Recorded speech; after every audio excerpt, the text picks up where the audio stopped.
Have you seen this yet? Come. Right, so everybody has pretty much heard of this stuff. This is Dirty Down Rust. Pretty cool stuff, and I've done a load of videos on it already. If you haven't seen those yet, you might want to check those out. But thanks to one of the comments in one of those videos, you guys let me know that they've now released this. I had not even heard of this. I had not seen it on any social media or anything. It's also quite difficult to get hold of at the moment, but I found a supplier who will ship internationally, and I've put a link down in the description for you if you want to use it. Now this is Dirty Down Yellow Rust.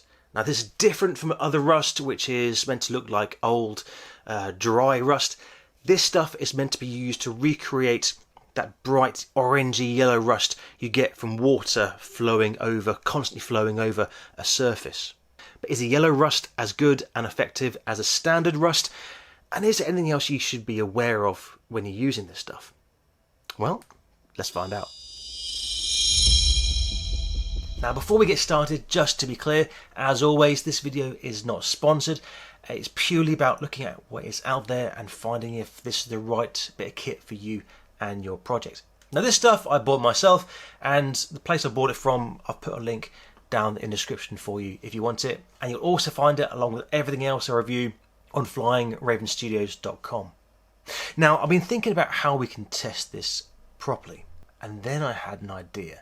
Now do you remember on the AK Interactive Desert Sand review that we made that larger test piece to see how it kind of looked and how it worked? So I figured that would actually make quite a good paint test piece. So I took that as it was and I painted it in a grey primer. Now to test this, I want to see how it looks over different surfaces and different colours, but also, according to Dirty Down, is if you put more coats of it on, then you get a stronger and more robust colour. So how is that different to normal paint? Well, we're going to see. So to do this, I've taken that test piece and I'll split it up into 4. So there we can see how this paint looks over different surfaces, over different colours, but also by different layers. And then we're going to try it a little bit later on a proper model. So the first stripe is going to be a pure white.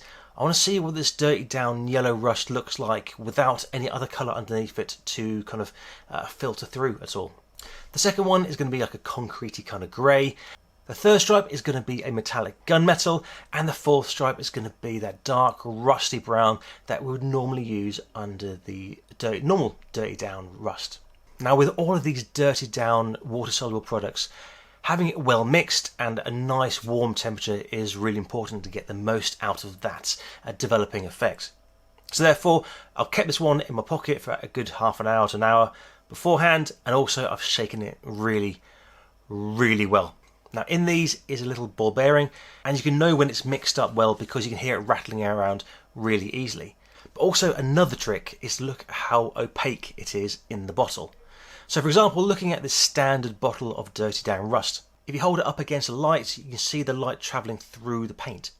But if I turn it upside down, then it's a lot more opaque. Now this is because all the clag, all the pigment is still in the bottom, it hasn't mixed in properly. Whereas the second one, which I've shaken up really well, if you then look at it against the light, then there's no difference. All the pigment is nicely mixed into the paint. Now if you don't do this, then it will not develop. You'll end up with like a dark brown mess. Now the way this paint develops and gives you that really cool effect is through a chemical reaction, and it reacts to water. So if you do get it on any like your eyes or any mucous membrane, it's gonna spoil your day. So be really careful, wear eye protection, but also whilst if you do get it on your skin, you can just wash it off with soap and water, but wear gloves.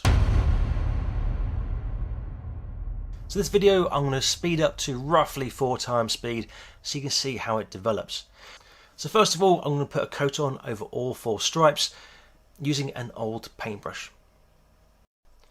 And then in each column putting on 2 coats, 3 coats, 4 coats respectively, so you can see how that colour develops with the more coats you put on, letting it dry in between each coat. Now this is really interesting. Now having let that dry, you can see that on the first one with only 1 coat, you do get quite an opaque colour. You can still see the underlying colours kind of showing through it slightly, and also it does look really nice over the texture. But also what is really interesting on the 2, 3 and 4 is that you can see that with each extra coat you get, it goes more reddy, more orangey, and more of a browny colour towards the fourth coat. Now let me know what you think down in the comments. But to my eye, even with the little amount of care I've done so far on this, it already looks like that rusty deposit that you get coming out of a storm drain, for example, or a long-term leaky pipe, or basically with that long-term water flowing over, which is what it's meant to be trying to recreate it. Now, one thing to be aware of is that this stuff is water soluble. Now, will it wash away or react as much as the rest of the Dirty Down range does? Well, let's test it. Now, I've taken our test piece and I've let it dry overnight, so it's well and truly dry. Now, just getting a paintbrush with some clean water on it and rubbing over it, you can see that it's taken it away very, very easily. If I get a bit of kitchen towel and just wipe it across there, you can see how much of that pigment is now on the paper. So let's try it on an actual model. Now, I think this stuff would work really well on a hyper-realistic scenery, diorama, train sets, scale modelling, that sort of thing. But also for the sci-fi side, it could work amazingly. As it happens, I still have some terrain left over that I'm painting from the KillTeam Octarius box set, and I think this terrain piece will test it quite nicely. So I've painted up this rusty scrap metal fort. I haven't weathered it up too much because I don't want that to detract from what we're testing. Now on the top here, I want to see how it works over a flat surface. So I'm going to make it look like these two vents are like an overflow. So therefore I'm going to put it on there and just dabble it over the flat surface. So I'm going to try and make it look like the water overflows through those vents and then flows down over the sheet metal before falling down the hole. The second grill looks a bit like a storm drain overflow. So I'm going to have the water flowing out of the top of this and down the side of the tank here. So I can put a large drop of the paint on and then kind of drag it down the side of the tank and still let it collate and flow over the surfaces as it would do in real life, as it were. So now that's dried, that top one has gone a really vibrant, bright orange yellow, which looks kind of cool. So I want to build that colour up a little bit, so I'm going to add a second coat on this one and also on the tank below. Okay, so having let that dry, before we look at it, could you do this with the normal paint? Yes, yes you could. Would it be easy or as quick as using this stuff? No, definitely not without a lot of time and experience and skill. Now so looking at the one on the roof of the fort, you can see the swirls of the water as it drips down. The colour shift gives that swirly, watery kind of rusty effect. I quite like that. Looking at the one on the side, once again you've got lots of different colours in there. Now if I was to do this again, I think I would do a narrower effect, and I think also I'll give it another coat or two to make it darker in the middle. But as it is, I quite like it. What do you think? Now as I've been playing with this stuff, I've been having loads of ideas of different ways you could use it and get different effects. So whilst I'm experimenting with that, you might want to check out this video right here.